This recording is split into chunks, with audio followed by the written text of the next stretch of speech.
Okay, so there's going to be a couple things that you're going to need to actually make this happen. Let me just turn that brightness up for you.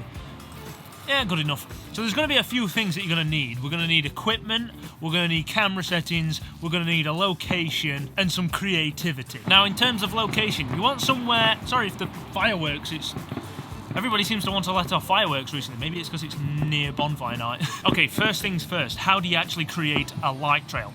Well, what you do with the camera is you open the shutter for a very long period of time so that you can let things move in the image. So if our shutter was 1/500, the image would be very sharp and everything would be very still.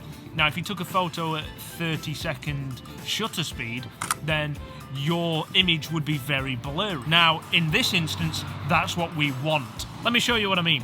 This is a photo I took the other night of a friend's car, and I rode the one wheel round it, and then he did this motion with his arm with a light in his hand. Don't be worried, you might look a little bit daft, but the results are too good to be worrying about how daft you look. So what we're going to do, I've actually got Sam with me again, so he's going to ride around me on the one wheel so that we can get some light trails.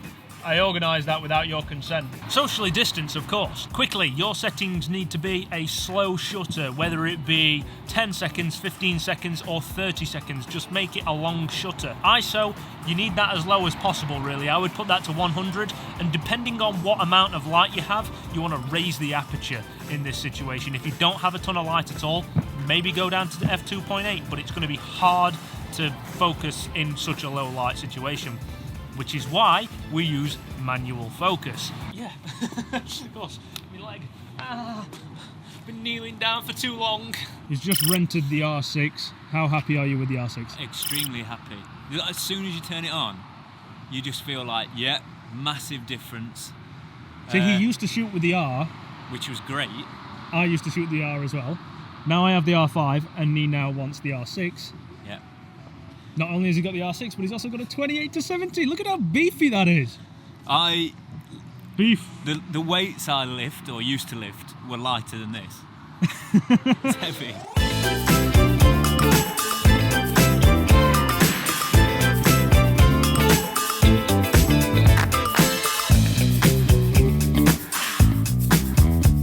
I don't know why I just didn't do this earlier, but we've got a road right next to us with cars passing up and down it. Why not just set the camera up at the side of the road and get cars coming through the green lights and red lights and through the junctions? Sometimes you think too hard about these things. What about that for a photo? Oh, but featuring the world's dustiest lens. I mean, the photo would have looked a lot better if I'd have cleaned the lens, but it's an example. You know what I'm trying to do. Okay, so let's try that more creative idea that we had.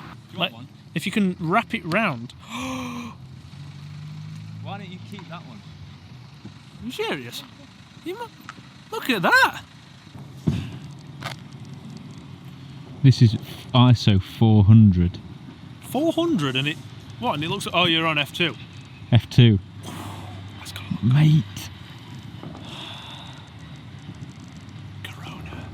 That's it. I'm just going to use this light for literally every video I do. Okay, so let's just talk about the equipment that you're actually going to need.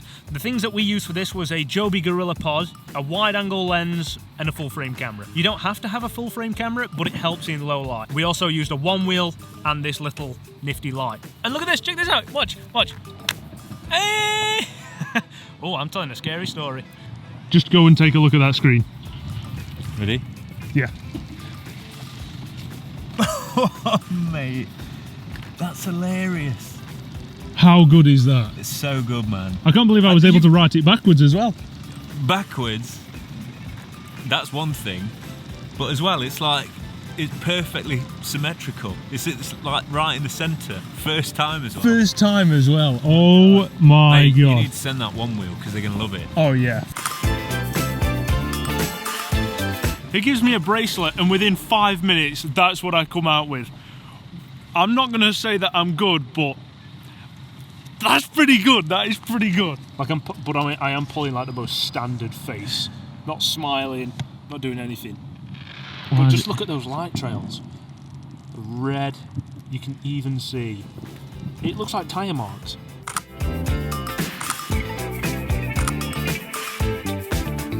What? Oh, is it just me, or does it look like I'm being abducted by aliens with this light?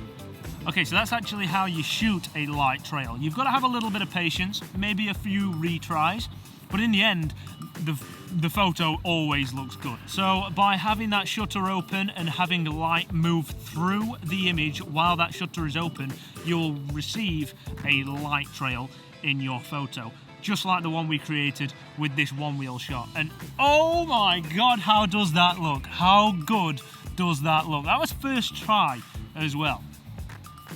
Not bad, eh? Anyway, there's a lockdown happening soon, so we have to go home. Like, comment, subscribe, do all the stuff that you already love to do. I will see you in the next one.